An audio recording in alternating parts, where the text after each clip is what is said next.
Welcome, Aquarius, to your reading for November 2020. I'm going to be using the Lightseers Tarot. This is by Chris Ann. And I was able to do some of the other signs outside. But of course, this is New England and the weather is unpredictable. So your reading is going to be inside.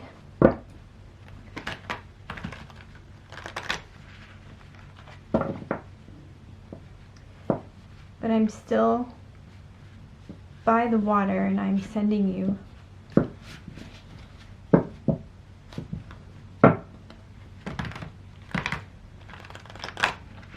all the positive vibes and good feelings that being by the ocean brings.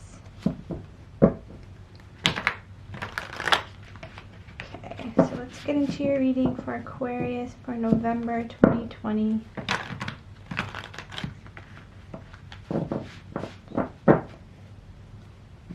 These will be reversals.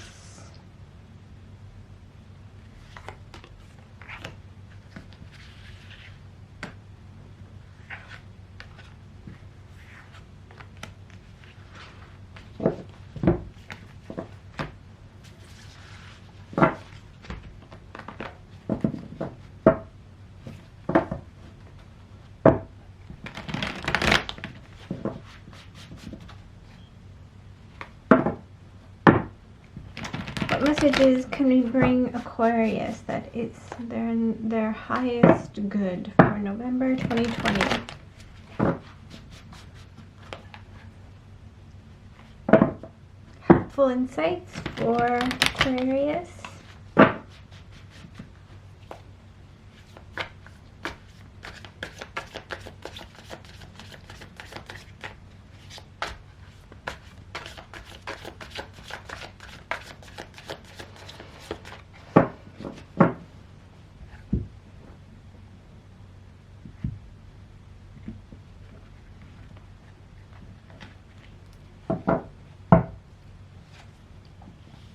We have the Ten of Swords, the Three of Wands, and the Ace of Pentacles, Two of Wands, Five of Pentacles, and Three of Swords in reverse.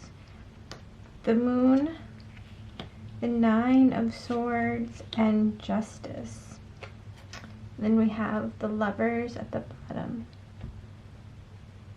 And wanted to slide off and reveal the Sun. Not sure if you can see.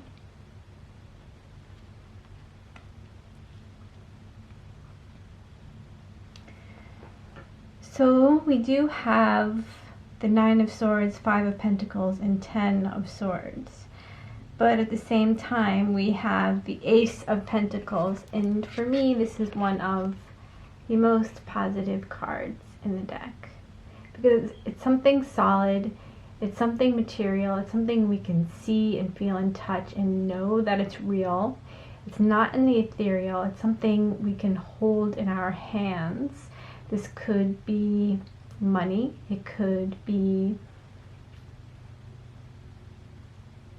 Actually, no, it doesn't even have to be something that we hold in our hands, because it could be good health, even the Pentacles.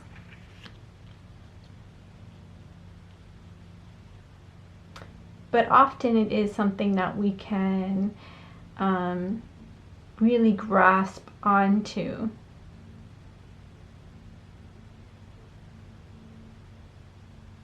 And there's an ending of something, the Ten of Swords. She's walking into the sunset, it looks like.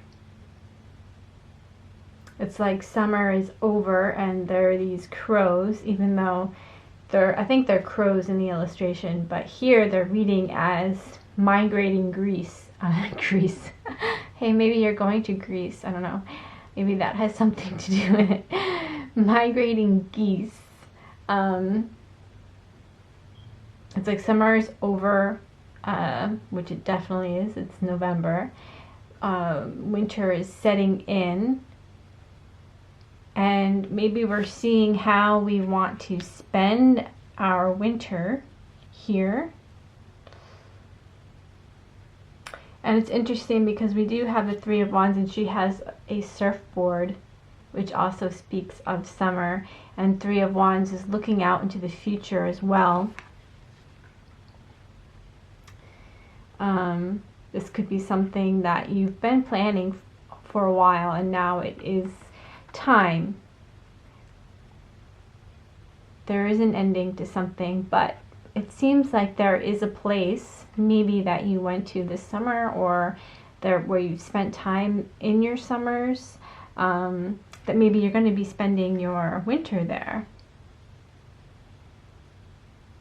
Could be a new house with the Ace of Pentacles, or maybe that's just how you are seeing how you can bring yourself into a good vibration with your health and your money, and just feeling grounded and solid.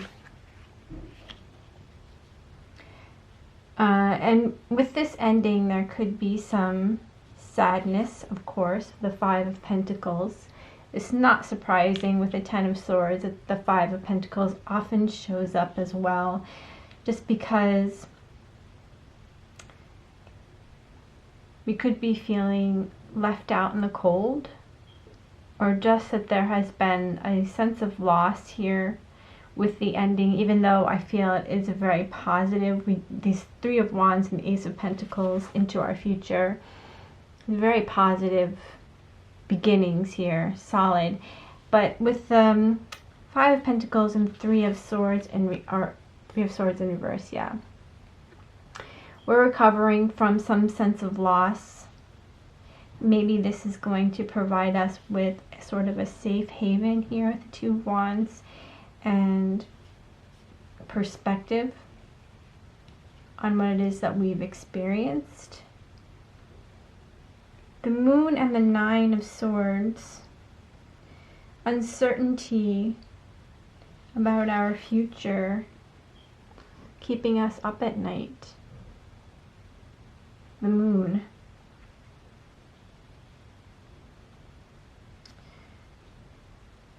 And we have the Justice, which is a great way to end, because we have this balancing of the scales, balancing out of this. I sort of feel like this very much a new beginning, a recovery from a sense of loss, and with the Two of Wands, plotting our course forward, wanting to expand our world. And the Two of Wands with the Three of Wands too, it's like we're definitely seeing our future. We're making plans for our future. We're using what we learned from the Five of Pentacles and our experience with the Three of Swords. This is what has come to an end, because the Three of Swords is in reverse. This is recovery from this. We're putting an end to it. We're putting an end to this Five of Pentacles. I think it was causing a lot of confusion. It feels like you weren't really certain what was happening here. The Moon and the Nine of Swords, it's like dream time and our thoughts, and it's not solid. It's very much like Neptune energy, really like illusions, and I just get confusion. And with this Ace of Pentacles, it's like this is what we need. We need something solid. We need something that we can see. We need something that's grounded.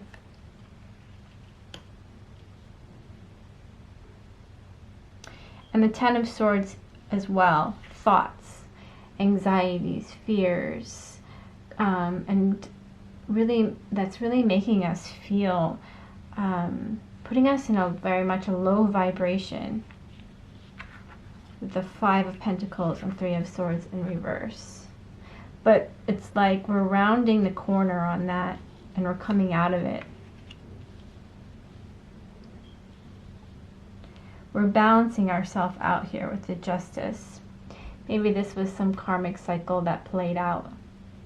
We're learning, we're seeing even the Two of Wands. It's like she's looking out her window. She's looking out into the vastness of the outside. And here she's like on a hilltop looking out onto the ocean. So these are both like higher perspectives. And we're gaining perhaps, if not an answer to whatever was causing this, because I feel like you still don't know what this was. And like some experience left you just really confused. And we're taking control here, I feel like. Taking control of our future. Really grounding ourselves. The Ace of Pentacles is a really great card in this spread.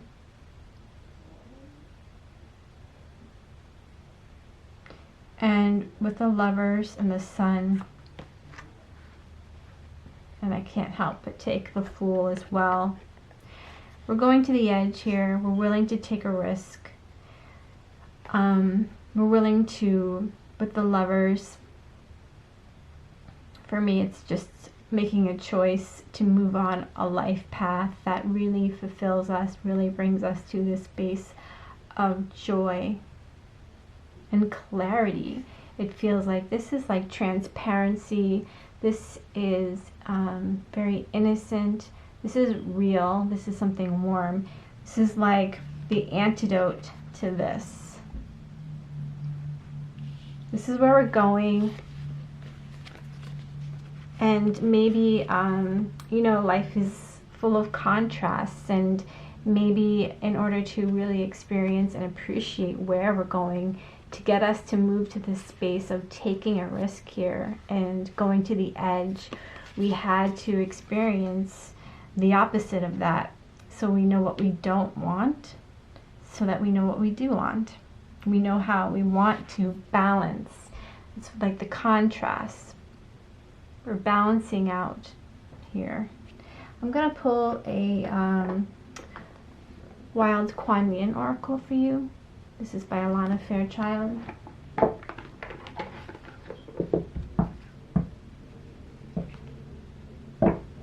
What else can we add to Aquarius's reading to support them for November 2020?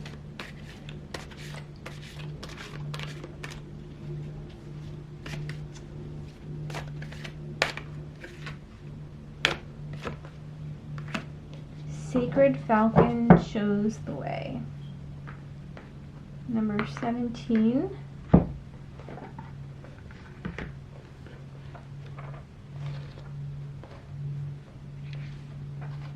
Says, my wisdom is embodied in nature. I speak to you through the language of the natural world. You will understand my guidance for you as you trust in your observations of nature. Look for my signs. My language is symbolic, humorous, clear, and loving. I talk to you every day, my divine wild child.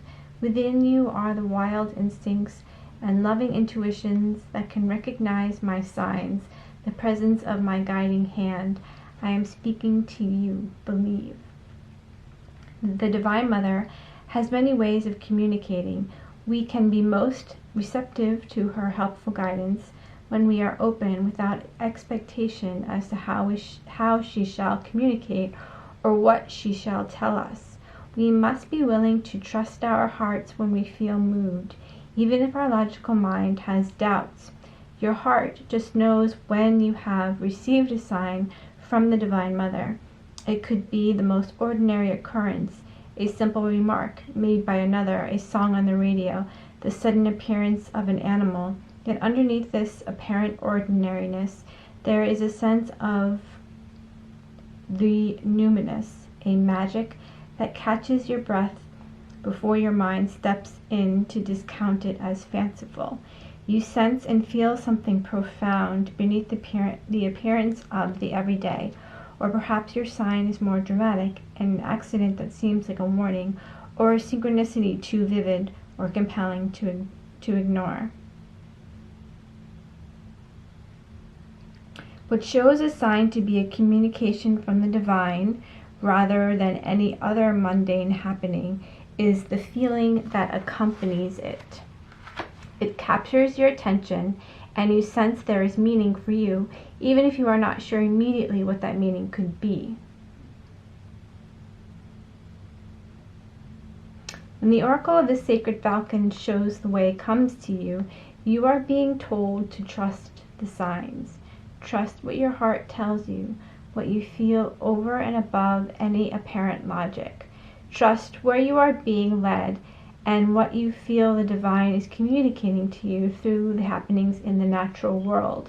Trust even in the signs you sense through the modern world, created by humanity, such as a song on the radio or a book that seems to demand that you purchase it, for there is divine guidance in all things if we know how to feel and to look for it.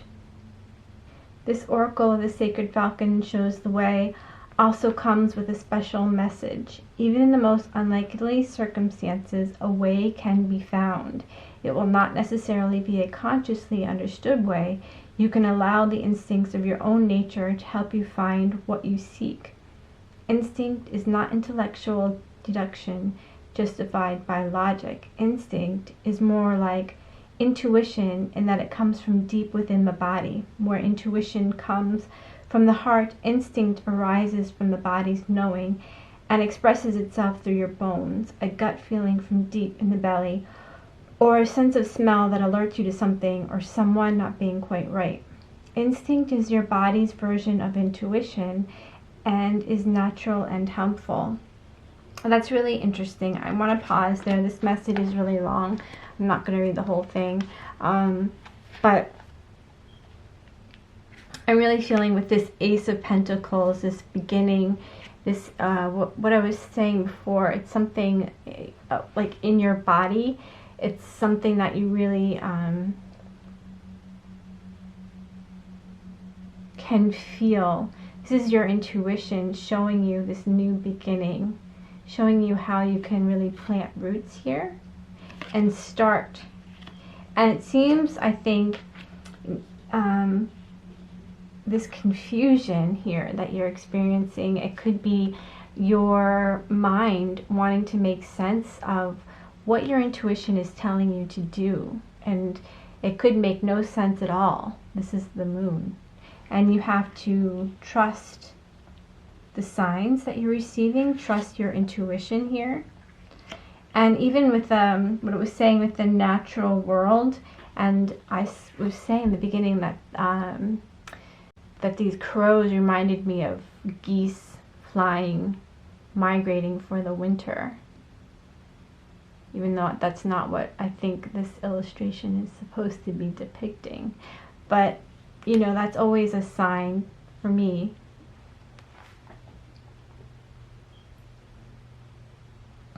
the messages you receive do not have to come from logic. The divine is communicating to you through the happenings in the natural world. So I feel that very strongly for you. And I feel like the signs aren't going to make sense, and they're going to cause maybe some confusion, and you really have to get into your body and listen to your intuition and your instincts. So I think you're moving in a really interesting direction. You're going to be making some choices based on your intuition and your heart here. And it's going to bring you into an exciting new adventure, I think. So Aquarius, yeah, good luck with November, and please remember to like the video. It really helps my channel. Thanks for listening. Come back in December. Bye, Aquarius.